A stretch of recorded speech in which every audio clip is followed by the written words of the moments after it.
طبيب قلوبنا محمدا عبده ورسوله. أما بعد فقد قال الله سبحانه وتعالى في القرآن المجيد: أعوذ بالله من الشيطان الرجيم. بسم الله الرحمن الرحيم. وجعلت له مالا ممدودا وبنين شهودا.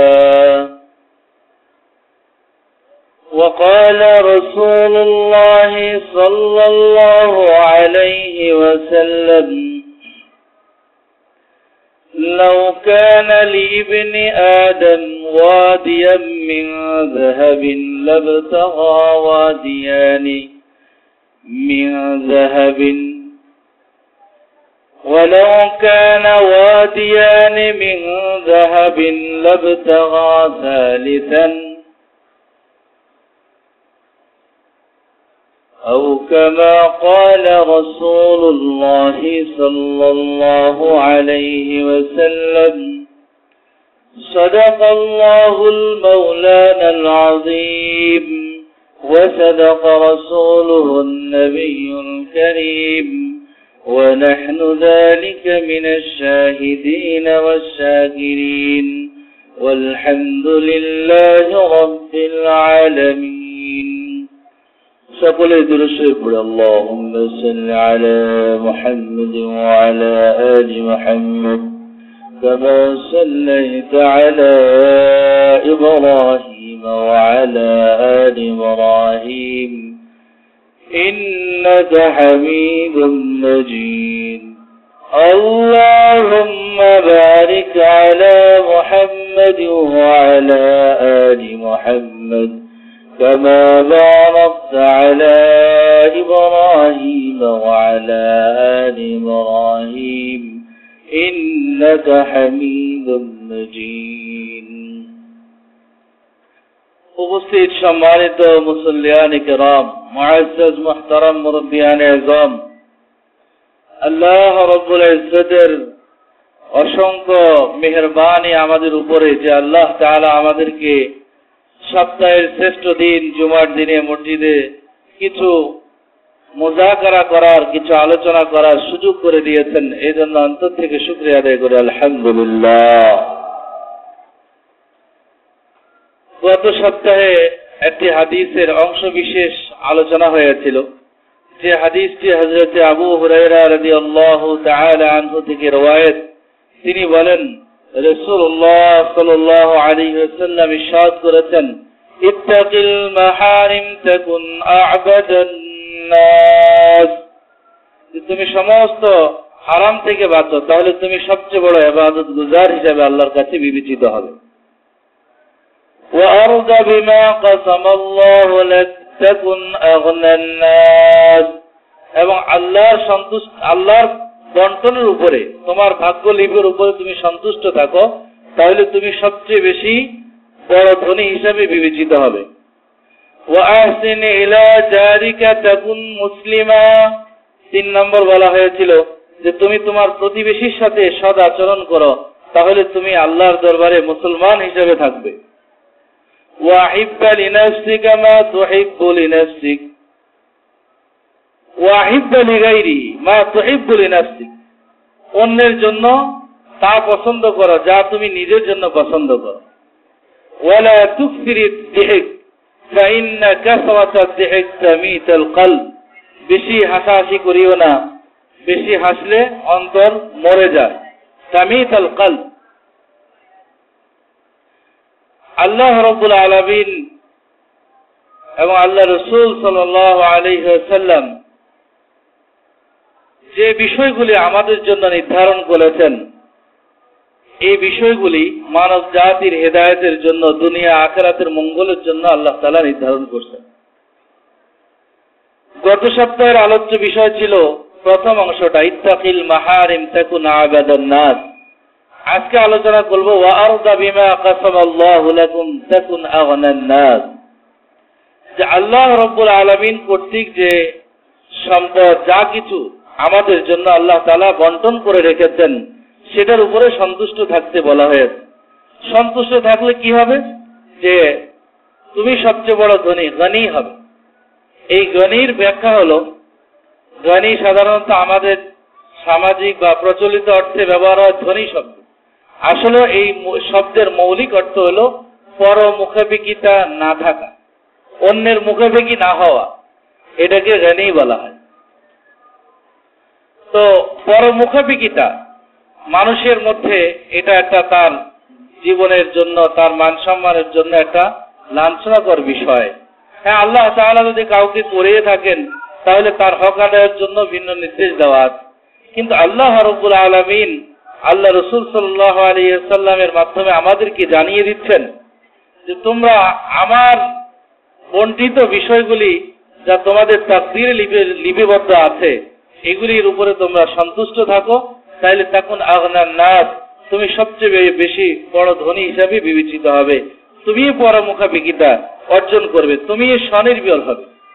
এই জন্য আল্লাহ রাসূল সাল্লাল্লাহু আলাইহি ওয়াসাল্লামের শিক্ষা হলো যে আল্লাহ তাআলা আমার জন্য যা বন্টন করে রেখেছেন, আমার বৈধ চেষ্টার পরে হালাল উপার্জন করার পরে প্রচেষ্টা তাদবীর করার পরে যা আমার জন্য জুটবে, এটার উপরে যদি আমি সন্তুষ্ট থাকতে পারি তাহলে সবচেয়ে শান্তিতে আমি থাকতে পারবো।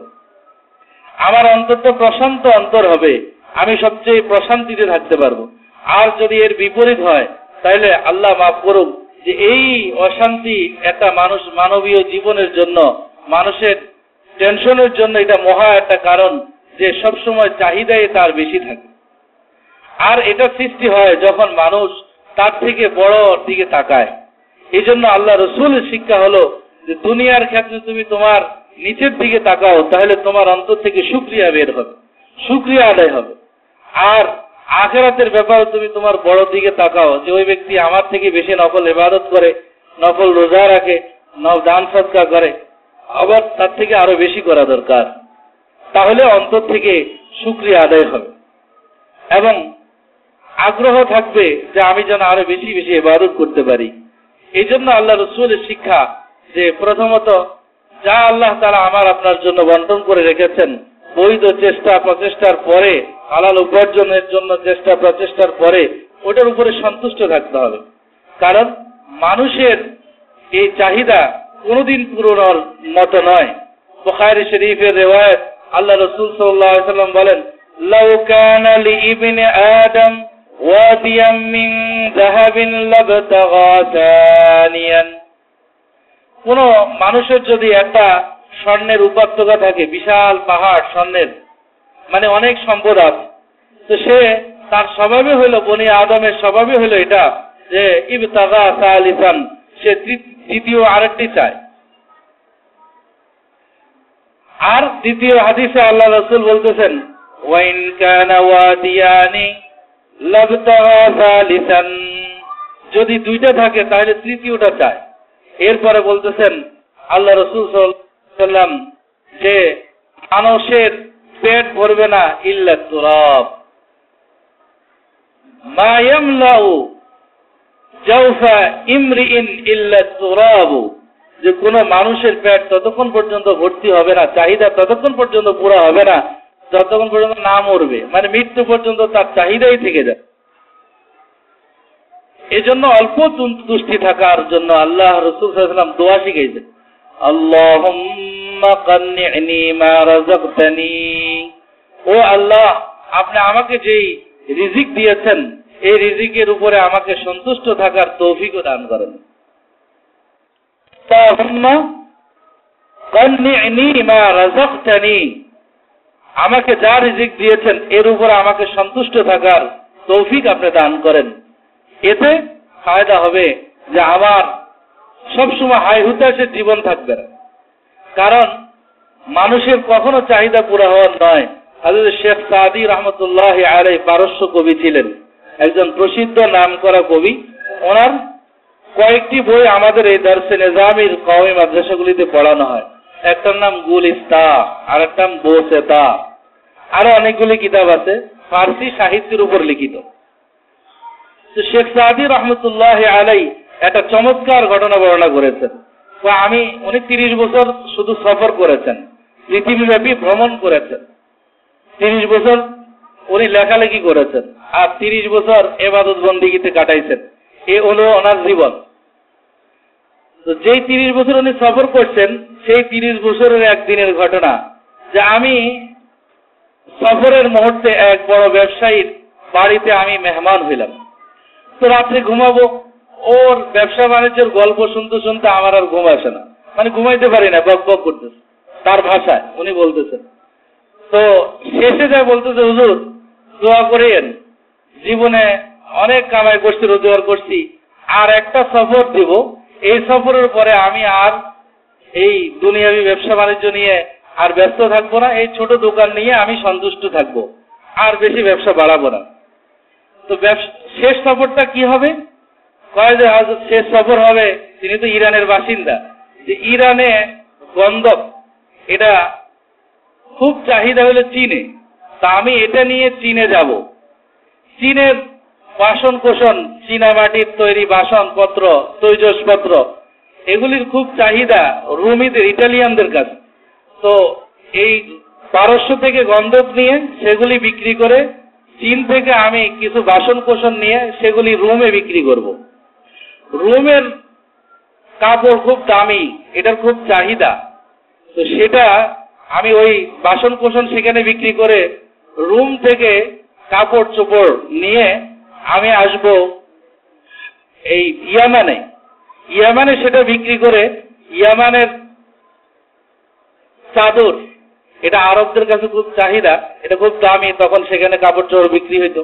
আল্লাহ রসুল সাল্লাল্লাহু আলাইহি ওয়াসাল্লামের গায়েও ইয়ামানি চাদর ছিল, হাদিসের বর্ণনা অনুযায়ী পাওয়া যায়। তো সেখান থেকে চাদর নিয়ে আমি যাব হলবে, বর্তমান সিরিয়াতে। সিরিয়ার সুতা খুব দামি, তো এটা নিয়ে আমি আবার ইরানে আসব, আইসা এই আমার সফরকে আমি মুলতবি করব, এটাই হলো আমার শেষ সফর। এ হলো চাহিদা তার ব্যবসায়। সর্বশেষ প্ল্যান হলো এটা, যে এরপরে আর আমার কোনো দুনিয়ার চাহিদা নাই, আমি আলহামদুলিল্লাহ এই দোকান নিয়ে বসে যাব, সন্তুষ্ট হয়ে যাব। তো এই চাহিদা পূরণ করতে যাইয়া তৎকালীন জমানায় বিমান ছিল না, এখন না আপনি বুকিং দিলেন, 2 ঘন্টায় চলে গেলেন মালয়েশিয়া, এরপরে 6 ঘন্টা চলে গেলেন সৌদি আরবে, এই ব্যবস্থাপনা ছিল না। তখন আপনাকে যদি ইরান থেকে চীনে আসতে হইতো, কমপক্ষে 3 ঘন্টার সফর, আর 3 মাসের সফর ছিল, 3 মাস লাগতো। এরপরে এখন বাংলাদেশ থেকে বা আগে যারা গেছে হাটে 6 মাস লাগতো, আপনার যদি নদী পথে হজ করতে যাইতো অনেক সময় লাগতো। তাহলে এই যে প্ল্যান, এই প্ল্যান অনুযায়ী বাকি আর হায়াত থাকবে কতটুকু, হয়তো এই সফরে সে মারা যেতে পারে।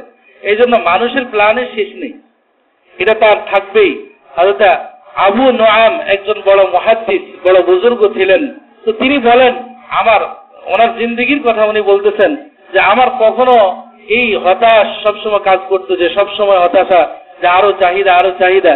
পরে আমি যখন আমার থেকে নিচের দিকে তাকাইতে শুরু করলাম, তা আলহামদুলিল্লাহ আমার এই চাহিদাটা দূর হয়ে গেল, আর অন্তর থেকে শুকরিয়া আদায় শুরু হলো যে আল্লাহ তাআলা আমাকে খুব আরামে রাখছে। হযরত মাওলানা তকি উসমানী সাহেব লেখেন যে আমি আমেরিকার লস অ্যাঞ্জেলেসে গেছি, সেখানে একটা বড় মার্কেট আছে। তো এই মার্কেটে সব জিনিস দামি। কথার কথা, কৃষি মার্কেট থেকে একটা জিনিস কিনলে আর যদি টোকিও স্কয়ার থেকে কিনে, তো 200-400 টাকা একটু ব্যবধান থাকবেই, কারণ সেখানে এসির বাতাস, এরপরে দোকান ভাড়া বেশি, বেশি, এইটা কষ্টটা সেই মালের সাথে অবশ্যই অ্যাডজাস্ট করে, এরপরে বিক্রি করে। তো লস অ্যাঞ্জেলেস একটা বড় মার্কেট, এটার প্রসিদ্ধি আছে যে এখানে খুব দাম নেওয়া হয়, 1 জোড়া মোজা $200 বিক্রি হয়। তো সেখানে বিভিন্ন কাপড় চোপড় খুব দামে বিক্রি হয়, $5,000, $6,000, $7,000 এক একটা জামা বিক্রি হয়। তো আরো একটা বিশেষ আকর্ষণ হলো, সেখানে একজন পরামর্শক থাকেন, যে পরামর্শ দেয় যে আপনাকে কোন ড্রেসে সবচেয়ে বেশি মানাবে, এই ব্যক্তি পরামর্শ দেয়। তো এর পরামর্শের জন্য অ্যাপয়েন্টমেন্ট দিতে হয়। এই অ্যাপয়েন্টমেন্ট নিয়েছে ব্রিটেনের এই রাজ পরিবারের চার্লস, সে অ্যাপয়েন্টমেন্ট নিয়েছে, তাও 2 মাস পরে সিরিয়াল পাইছে। এই লোকে পরামর্শ দেয় যে কোন ড্রেসে আপনাকে সবচেয়ে বেশি মানাবে। তো 2 মাস পরে আপনি অ্যাপয়েন্টমেন্ট নিয়ে তার সাক্ষাৎকার নিলেন, তার পরামর্শ নিলেন যে কোন ড্রেসে আপনাকে সবচেয়ে বেশি মানাবে। ওই ড্রেসটা সেখানে তৈরি হয়। এই ড্রেসটা যদি তার পরামর্শ অনুযায়ী, অ্যাডভাইস অনুযায়ী যদি কেউ তৈরি করে, তাহলে প্রায় 50 থেকে 60,000 ডলার একটা জামার দাম পড়ে।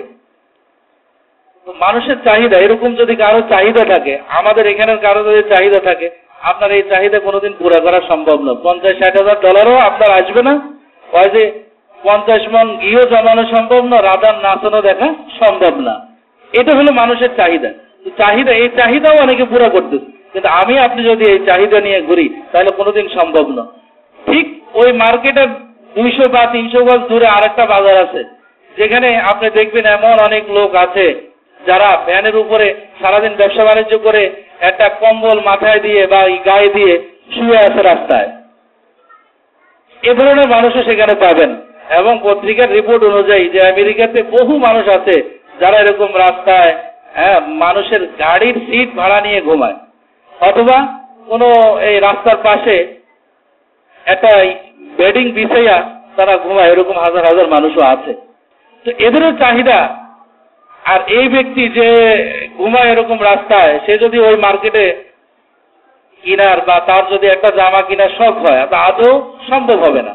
এটা মানুষের চাহিদা। কিছু মানুষের চাহিদা পূরণ হচ্ছে, কিন্তু জগতের সব মানুষকে আল্লাহ তাআলা এক ক্যাটাগরিতে সৃষ্টি করেন নাই। যদি করতেন তাহলে পৃথিবীতে কোনো শৃঙ্খলা বলতে কিছুই থাকতো না, সব বিশৃঙ্খল হয়ে যেত, কেউ কারো কমান্ড মানত না। এতে বিশৃঙ্খলা সৃষ্টি হতো, রক্তপাত, হারাহানি ঘটতো পৃথিবীতে, স্থিতিশীলতা বলতে কিছুই থাকতো না। কারণ যেখানে কোনো মান্যতা থাকে না, কেউ কাউকে মানে না, সেই পরিবার, সেই সমাজ, সেই রাষ্ট্র, সেই প্রতিষ্ঠান, একটা প্রতিষ্ঠানে আপনি চাকরি করেন, আপনি যদি বস হন, আপনাকে যদি অধীনস্থ কেউ মানে না, তাহলে সেখানে কোনো শান্তির পরিবেশ, কারো থেকে আপনি কাজ আদায় করে নিতে পারবেন না, কেউ কাজ করবে না, কারণ আপনাকে তো কেউ মানতেছে না। একটা রাষ্ট্রের পরিবেশে এরকম, একটা পরিবারের পরিবেশে এরকম। পরিবারে যদি একজন গার্ডিয়ান না থাকে, মুরব্বী না থাকে, আর তার কথা যদি কেউ না মানে, কমান্ড যদি না মানে, থাকলো মানলো না অথবা নাই, তাহলে ওটা একটা বিশৃঙ্খল পরিবারে রূপান্তরিত হয়। আল্লাহ তাআলা হেফাজত করুন। তাহলে মানুষের চাহিদা এভাবে কোনোদিন পূরণীয় নয়, চাহিদা বাড়তেই থাকবে। এই জন্য চাহিদা পূরণের একমাত্র পথ হলো আল্লাহ রাব্বুল আলামিনের দেওয়া এই সম্পদের উপরে, বা যা কিছু তিনি রিজিক আমাদেরকে দিয়েছেন এর উপরে সন্তুষ্ট থাকাই একমাত্র পথ। হযরত মাওলানা আব্দুল্লাহ ইবনে মুবারক রাহমাতুল্লাহ আলাইহি অনেক বড় মুহাদ্দিস, তার হাদিসের কিতাব বুখারীতে আছে, হাদিস বর্ণনা বুখারীতে আছে। ইমাম বুখারী রাহমাতুল্লাহ আলাইহির উস্তাদ হযরত ইমাম আবু হানিফা রাহমাতুল্লাহ আলাইহির শাগির্দ আব্দুল্লাহ ইবনে মুবারক অনেক বড় ধন সম্পদ ওয়ালা ছিলেন, অনেক বাগানের মালিক ছিলেন, তখন এটাই তাদের কাছে সম্পদ ছিল। তো তিনি তার জীবনের অভিজ্ঞতা বর্ণনা করতেছেন। হযরত মাওলানা তাকি উসমানী সাহেব ইসলাহিল খুতাবাতের মধ্যে এই ঘটনাটা উল্লেখ করেছেন যে তিনি লিখতেছেন তার জীবনের অভিজ্ঞতা, যে আমি ভিন্ন পরিবেশের লোক ছিলাম, তো বন্ধু বান্ধব যারা আমার সাথে সম্পৃক্ত ছিল, আমি যেরকম ধনী ছিলাম তারাও ধনী ছিল। তো আমি যাদের বাড়িতেই যেতাম দেখতাম যে আমার থেকে সে লেটেস্ট মডেলের গাড়ি ব্যবহার করে, তার ডিজাইনটা, বাড়ির ডিজাইনটা হলো লেটেস্ট। তা আমার মনে চাইতো যে এরকম লেটেস্ট আমারও করা দরকার। এরপরে ওরকম হয়তো চাহিদা পূরণ করলাম, এরপরে আরেক বন্ধু বান্ধবের সাথে হয়তো দেখা হলো, গেলাম তার বাড়িতে, তো দেখি যে এর থেকে ভিন্ন আরো লেটেস্ট মডেলের গাড়ি, লেটেস্ট বাড়ি। তো এভাবে আমার মনের ভিতরে সবসময় এই চিন্তায় কাজ করতো যে আমি তো অনেক পিছিয়ে আছি, আমার থেকে তো সে উন্নত, আরো ভালো গাড়ি ব্যবহার করে, ভালো বাড়ি ব্যবহার করে, অনেক সম্পদ তার। আমি কোনোদিন আত্মার প্রশান্তি খুঁজে পাই নাই, সবসময় অশান্তিতে ছিলাম যে আরো কিভাবে উন্নতি করা যায়, আরো কিভাবে উন্নতি করা যায়। এই জন্য বড় বড় শিল্পপতিদের অবস্থা হলো এরকম যে আপনি মসজিদ মাদ্রাসার জন্য গেছেন, হয়তো কত 5,000-10,000 টাকা দিবে, কিন্তু আপনাকে ওয়াজ করবে আধা ঘন্টা। কি হুজুর, আমার আরো একটা প্রজেক্ট, সেখানে প্রায় 100 কোটি টাকা লাগবে, আমি তো 100 কোটি টাকা ঋণ আছে, আপনারা এই গল্প শোনাই দিবে। তো এর চাহিদা আরেকটা প্রজেক্ট, ওটা শেষ হলে আরেকটা প্রজেক্ট হাতে নেয়, সেটা 500 কোটি টাকা। এভাবেই তার হায়াত শেষ হয়ে যায়, প্রজেক্ট থাকি যায়, পরে ঘোষণা আসে মসজিদের মাইক থেকে, ইন্না লিল্লাহি ওয়া ইন্না ইলাইহি রাজিউন।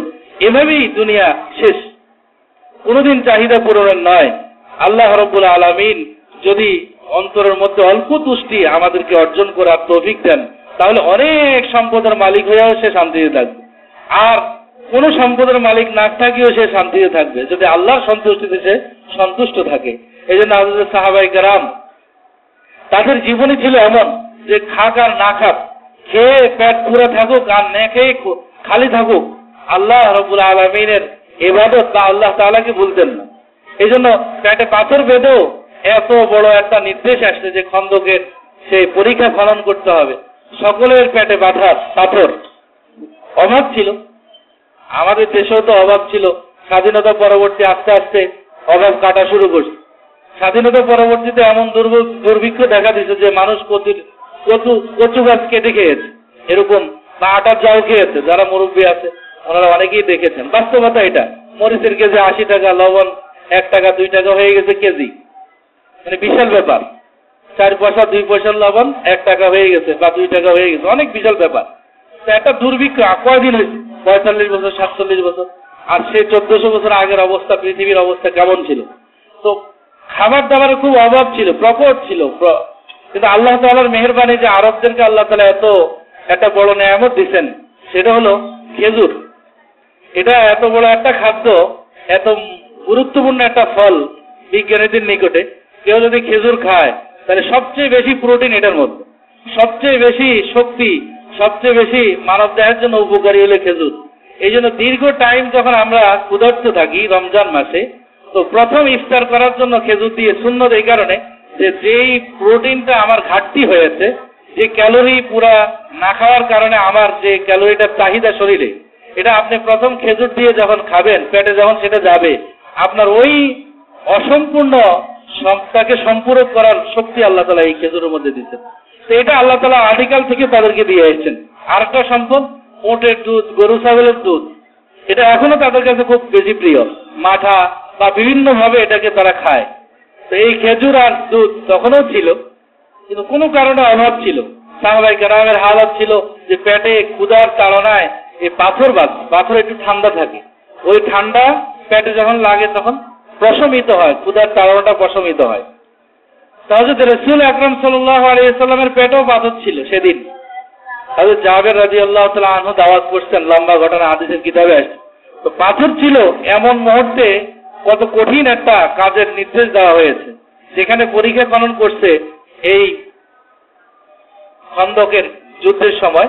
সেই পরীক্ষা জায়গাগুলিতে এখন মসজিদ নির্মাণ করা আছে, মসজিদ নির্মাণ করে দেওয়া আছে। তো এর পাহাড়ের টিলার উপরে। আর আরবের মাটি কত শক্ত, পাথরেলি জমিন, সেখানে শাবাল দিয়ে মাটি কাটা খুব কঠিন কাজ ছিল।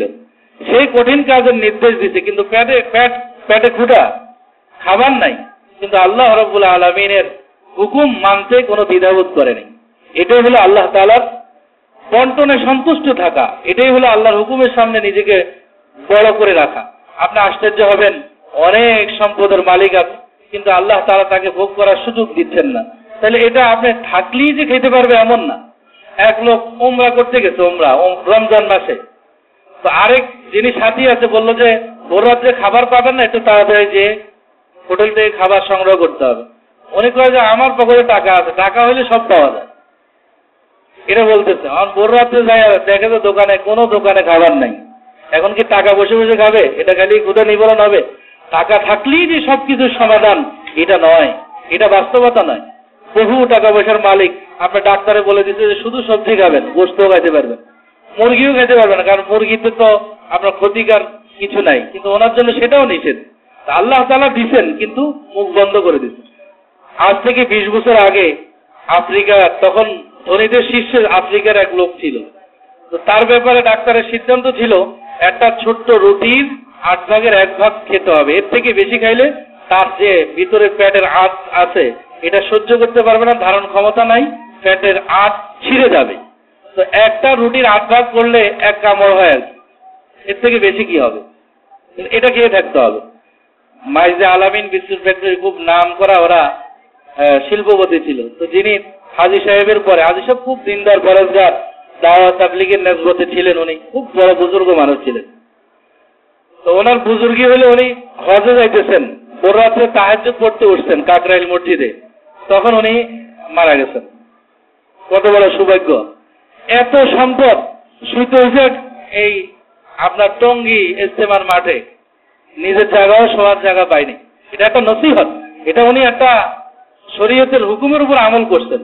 48 মাইলের ভিতর থেকে মুদ্দারকে বাহিরে না নেওয়া, নিলে মাকরু হয় শরীয়তের হুকুম। এই জন্য এই সিদ্ধান্ত উনি মেনে নিয়ে এখানে শুয়েছেন। তো ওনার পরবর্তী যে ছেলে, তো ওই মাঝে মধ্যেই কর্মচারীদেরকে ব্রিফিং দিত। এটা একটা শিল্প কলকারখানা চালানোর একটা অভিজ্ঞতা আর কি।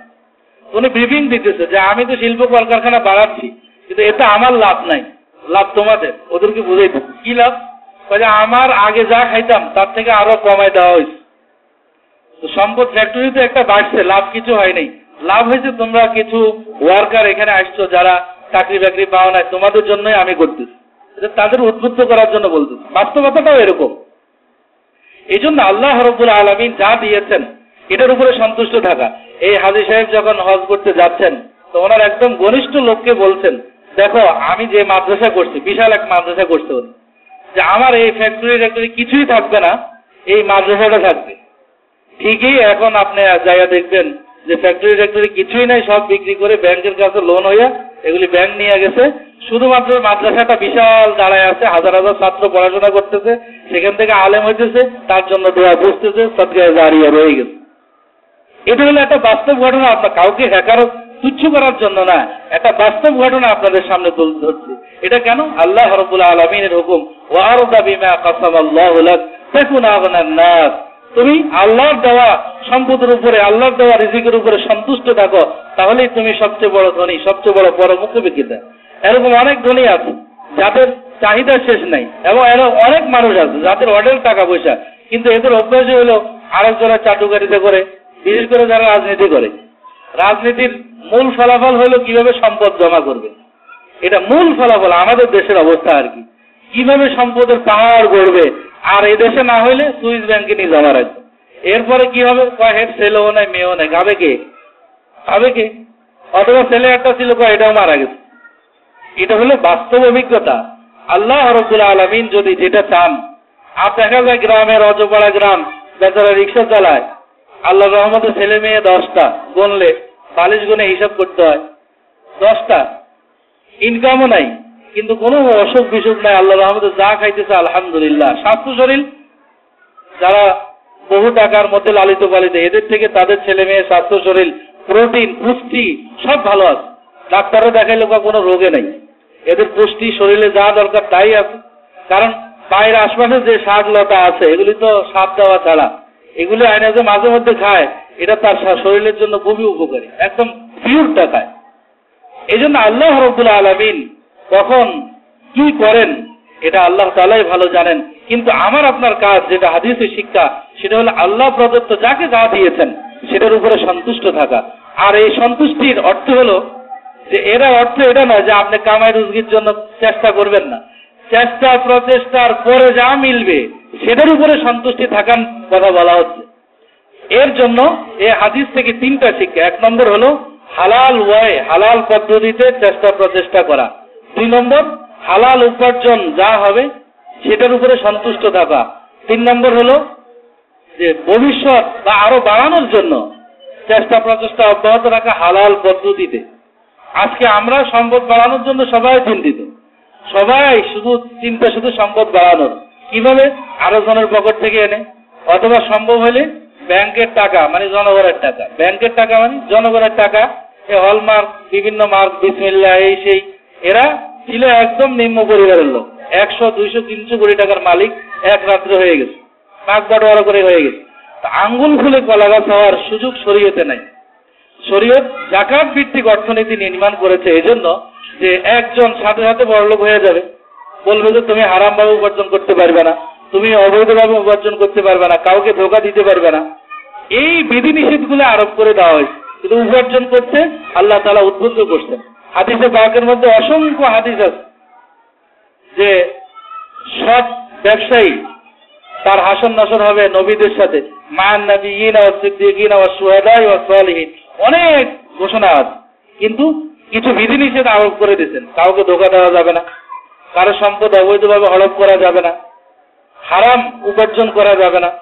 এই তিনটা বিধিনিষেধ মেনে আল্লাহ প্রদত্ত যা সম্পদ, যদি অঢেল সম্পদ হয় আলহামদুলিল্লাহ, না হইলেও আলহামদুলিল্লাহ, এটার উপরে সন্তুষ্ট থাকা আর চেষ্টা প্রচেষ্টা অব্যাহত রাখা, এটাই হলো এই হাদিসের শিক্ষা।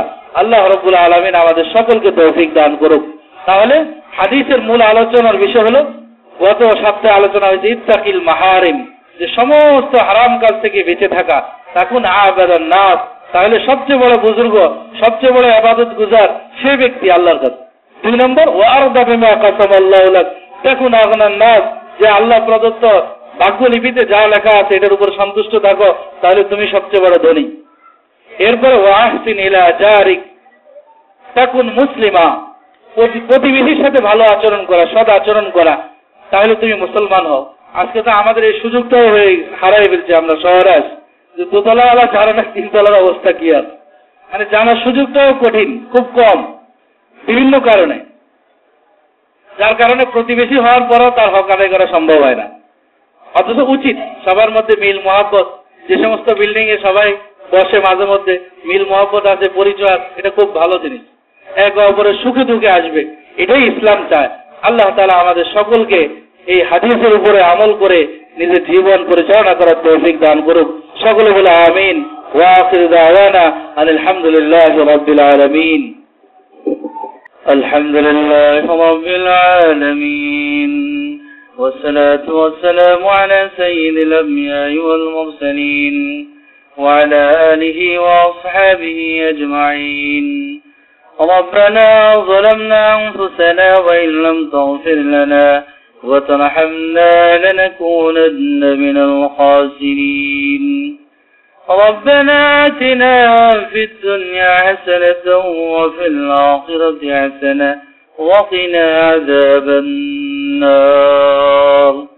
ربنا اغفر لنا ولإخواننا الذين سبقونا بالإيمان ولا تجعل في قلوبنا غلا للذين آمنوا ربنا إنك رؤوف رحيم. يا الله يا رب العالمين, জুমার নামাজ আদায় করার পর আপনার শাহী দরবারে হাত উত্তোলন করেছে, মেহেরবানি করে আমাদের জুমার নামাজকে আপনি কবুল আর মঞ্জুর করেন।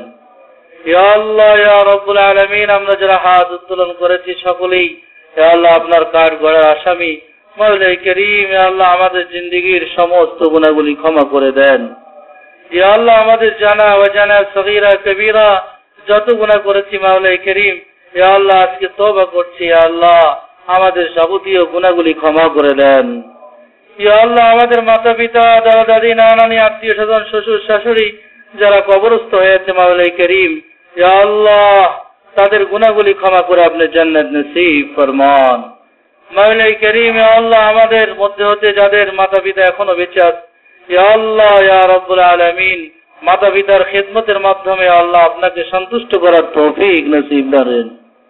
ইয়া আল্লাহ ইয়া রাব্বুল আলামিন ইয়া আরহামার রাহিমিন, গত শনিবার ইয়া আল্লাহ বেগম রহিমা আক্তার ইয়া আল্লাহ ইন্তেকাল করেছেন, ইয়া আল্লাহ মেহেরবানি করে তাকে ক্ষমা করে আপনি জান্নাত নসিব ফরমান। ইয়া আল্লাহ আরো অনেক মুসল্লিয়ান মুরব্বিয়ান আমাদের থেকে বিদায় নিয়েছে, মাওলাই করিম ইয়া আল্লাহ তাদের সমস্ত ভুল ত্রুটিগুলি ক্ষমা করে আপনি সকলকে জান্নাত নসিব ফরমান।